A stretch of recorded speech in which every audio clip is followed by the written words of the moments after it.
Hi, my name is Lily and welcome to my channel and welcome to my Christmas book haul.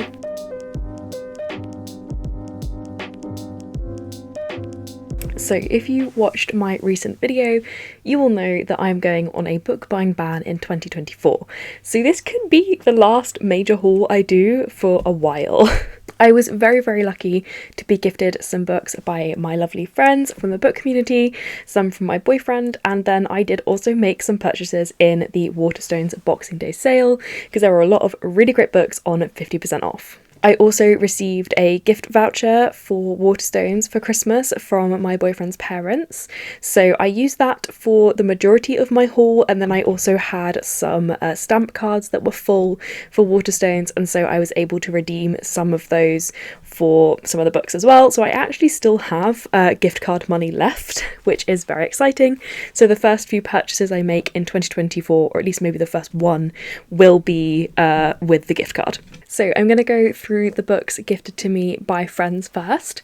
First up, we have Disfigured by Amanda Luddock, which was gifted to me by Beth from Books Nest. This is the only non-fiction on my entire haul, I think. So this is a sort of essay book about disability in fairy tales, how it is portrayed and how that has influenced people's perceptions of different disabilities. I'm pretty sure I got this from Beth's channel. That's why it was on my wishlist. I think I saw her read it, and I'm very interested in it. I am autistic myself. I have multiple disabled family members, and so I'm very intrigued to read what she has to say. It is a very small book, but the font is also really small, so it's not going to be as quick a read as I was hoping, but hopefully I'm going to try and give this a go in January. Then we have my lovely friend Charlie. Charlie also got me a book on sewing, which I haven't showed in this video because it's not a book to read, but I am starting to get into crafts more. I've been getting back into knitting this year. I tried my hand a little bit at some cross stitch, so I'm really interested in sewing and different repair techniques, so I had a book about sewing on my wishlist and Charlie got that for me very kindly. She also got me Check and Mate by Ali Hazelwood. This is Ali Hazelwood's young adult romance debut. So this is a young adult romance set in the world of chess. Mallory used to be an incredibly gifted chess player, but 4 years ago chess led to the destruction of her family, so she is now working a dead-end job trying to protect her mother and her sisters, but she reluctantly agrees to take part in a charity chess competition against the current world champion and wipes the floor with him. This then leads to more opportunities to continue to compete, rise in the ranks and earn a lot of money, and she decides to go ahead with this while trying to keep her family safe from whatever drama it was that caused the destruction of her family in the first place. It sounds really interesting. I loved The Queen's Gambit on Netflix. I haven't read the book of it yet, but I would like to, and that's kind of got me intrigued about the world of chess. And yeah, it's a little bit different for Ali Hazelwood because I think all of her other books so far have been about adults working in science, but this is now teenagers working in, well, not working, I guess, but in chess. So different kind of setup, and I'm looking forward to seeing how she does it. Then we have a gift from my friend Kate from Reading Through Infinity. This is Sorry Bro by Talene Voskuni. This one is about Na, whose boyfriend proposes to her in San Francisco, but she realises that he's not exactly who she wants to be with. So her mother convinces her to go to their homeland of Armenia and do this kind of month-long tour around Armenia and hopefully meet lots of eligible men. But while she is out there, she starts to fall for her female tour guide. It's a female-female romance about culture, identity, and what it means to come out, and I am very excited for it. I haven't read a ton of female-female romances, so I'm looking forward to this one. Then my friend Ness got me Love Redesigned by Lauren Asher. This is the first book in the upcoming Lakefront Billionaires series. This is a spin-off from the Dreamland Billionaires series set in the lakefront town that the final book takes place in. This is an adult romance. It follows Julian and Dahlia. Dahlia is just coming back to town. She is now an interior designer, and Julian is a billionaire who lives in the town, and he really wants Dahlia gone because of their history together. He decides the best way to do that is to get her career off the ground so she has reasons to leave.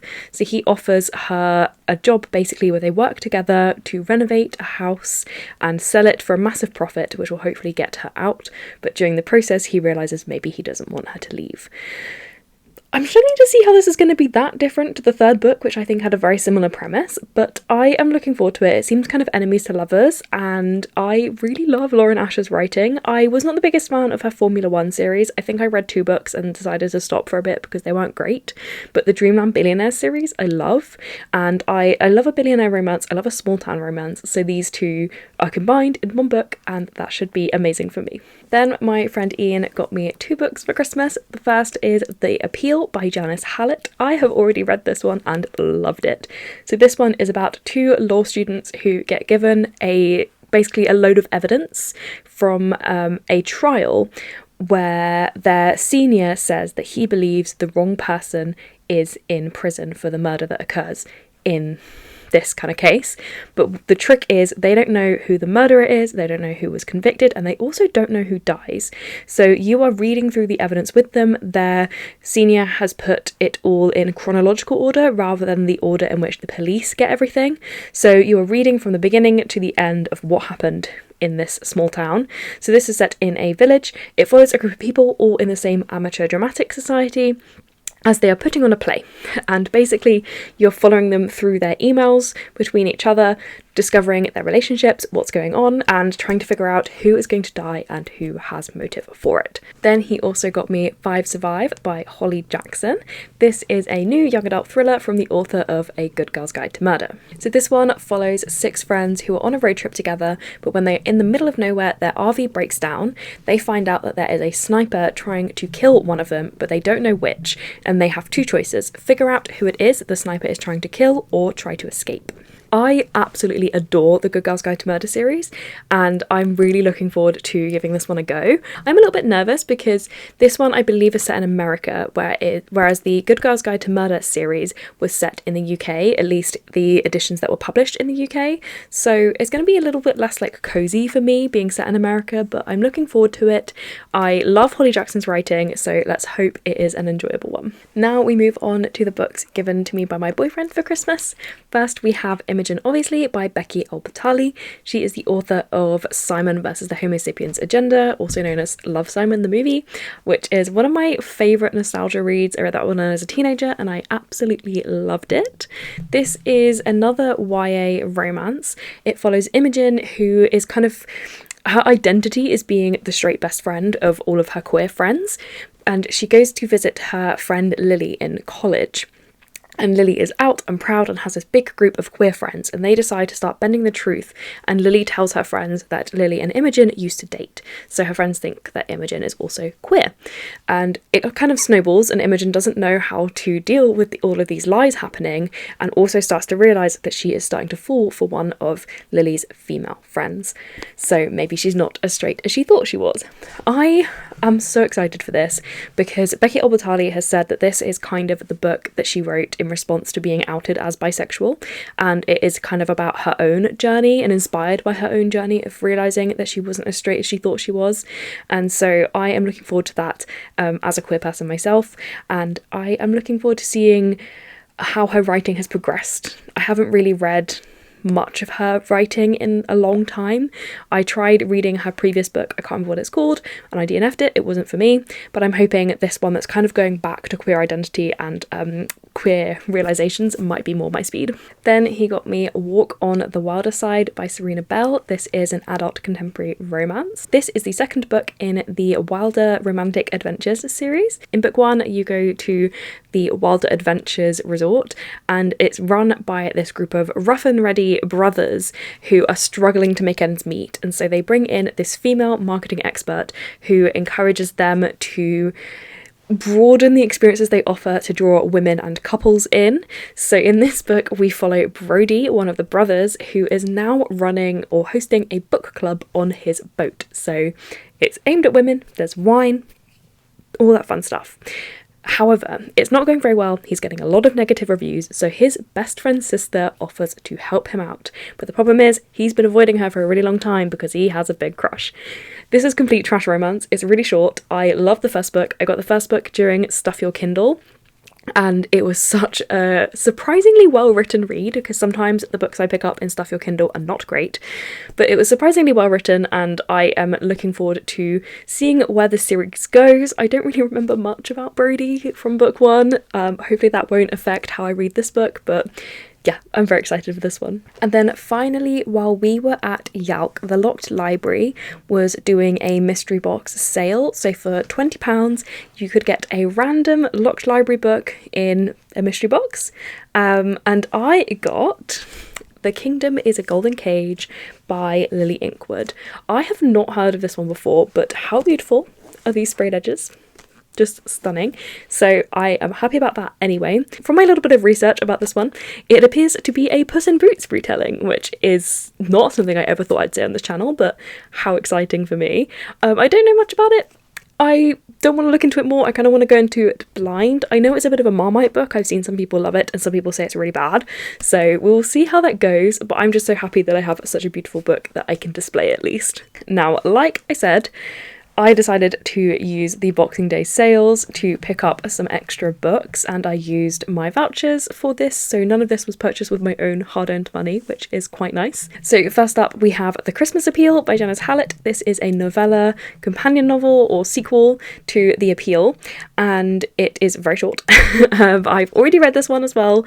I actually ordered this before I finished The Appeal because I was loving it so much, so as soon as I finished The Appeal I picked this one up and read it. Trying to give you an idea of what this is about without giving spoilers is it follows the same amateur dramatics group at Christmas time as they are trying to put on their pantomime, and during the performance of their pantomime, the beanstalk breaks open and Santa comes out dead. And it's about who is dead. So once again, we are following it through the eyes of the law students who are now lawyers themselves, because there has been a bit of a time jump, and about them figuring out who it is that is the skeleton, how the skeleton ended up there, and who knew about it. It was so good. I love this one. I actually enjoyed this more than The Appeal, because in this one we actually get more of them using texts, which I thought was much more realistic. I struggled with The Appeal with everyone communicating via email because it breaks the flow because there's no back and forth, and I didn't believe that a lot of the young people would be using email that much. So this one utilises text a lot more, which I think is a lot more realistic, and I really enjoyed it. The next one I actually purchased full price, but that's because I was going to buy it anyway and I thought I may as well add it to my order, and I am currently reading it, and that is the third book in the Frostheart trilogy, The Rise of the World Eater by Jamie Littler. So I can't really tell you much about this one, but Frostheart in general is about this tundra, icy world where people who are able to sing the world song and sing and connect to the monsters that live outside of the walls of their encampments are kind of viewed as dangerous because people believe that the monsters can sing back and control them. Our main character tries to save his encampment by singing to the monsters to get them to go away, but they think the monsters are now controlling him and exile him. He ends up on the Frostheart, which is a Pathfinder ship who travels in between all of the different encampments, and yeah, that's where our story begins. This is now book 3, and I'm enjoying it already. Then I picked up Welcome to the Hyunam-dong Bookshop. This is by Hwang Bo-rum. This is a Korean contemporary fiction. It follows Yeonju, who is having the perfect life, has done everything she's supposed to do, but then it all starts to fall apart. She decides to run away from this previous life and open the bookshop she's always dreamed of. And at this bookshop, she starts to meet different customers and have regulars and realises that everyone's got these little things going on in their life, and they all start to learn to live and enjoy life together through the healing power of books. It sounds beautiful, it sounds lovely. I love me some Korean fiction, so this was perfect. And also I love these hardbacks where it's kind of like printed on, so there's no flappy dust jacket. I also picked up Percy Jackson, The Chalice of the Gods. This is the book 6 now in the Percy Jackson series, so essentially it's like the reboot of the Percy Jackson series. I have read the original 5 books, but I read them when I was like 15, if not younger, so I probably will need to reread that whole series before I pick this one up, but it is the next book and I'm very excited. I think we're getting one more after this as well. We have started watching the Percy Jackson TV series, and it's really reinvigorated my love for this series, and I can't wait to see where Rick Riordan has decided to take them in Chalice of the Gods. Then I also picked up Divine Rivals by Rebecca Ross. I did already have this as an audiobook, but I really wanted to pick up the hardback while it was on sale, so I did. This is a YA fantasy romance. In this one, Iris and Roman are competing for a columnist job at their local newspaper during this magical war that's ongoing, but when Iris's letters to her brother, who is on the front line of the war, accidentally end up with Roman, they create this magical bond between them that means they are now the ones that need to save everyone from this magical war. I don't know much more about it, I've just heard everyone love it so much, so I am really looking forward to it. There were 2 others that I ordered that have not arrived yet, but I thought I'd tell you about them. The first one is What You Were Looking For Is in the Library by Michiko Oyama. This is a Japanese contemporary literary fiction. And this one follows a librarian who has a magical power to know exactly what people are looking for in life. And so when 5 different people come into the library asking for a book recommendation, she recommends them exactly what they need. It's apparently meant to be kind of like Before the Coffee Gets Cold, kind of cozy and uplifting. So yeah, sounds perfect. I also picked up the Kamogawa Food Detectives, which is by Hisashi Kashiwai. This is another Japanese contemporary fiction. It is, again, similar to Before the Coffee Gets Cold, in which a father and daughter run this restaurant where they say if you come to them, they can recreate a dish from your past, and when you eat that dish, you can unlock memories and kind of see the future. So it sounds intriguing, it sounds beautiful. Why wouldn't I get it? I did also order Mislaid in Parts Unknown by Shauna Maguire, which is the next book in the Wayward Children series. The publication date isn't until January, or later in January, I think, but what I saw was it said it could be dispatched within the next 10 days, so I guess, I don't know if it still counts as a pre-order or not, but that's what we did. So hopefully I will get to see that one soon. The Wayward Children series is about a group of children who go through magical doors to their different perfect world. And in the Wayward Children series, these children have now come back to our world. So some of the books are about the children going into their worlds and what they experience there, and some of the books are about them after they have left their magical worlds. I don't know which one this one is about because I like to go into them completely blind. So those are all of the books that I got for Christmas, both as gifts and in the Boxing Day sales. So I hope you enjoyed this video. Please let me know, what did you get for Christmas? Did you get any books? Any you're really excited for? Have you read any of them already, like me? And yeah, that is it. Thank you so much for watching. If you like this video, please give it a like and consider subscribing to see more content from me. And all of my social media links are in the description below. If you'd like to leave me a comment to let me know you are here, please leave me some kind of food related emoji in the comments below. Thank you again. Bye.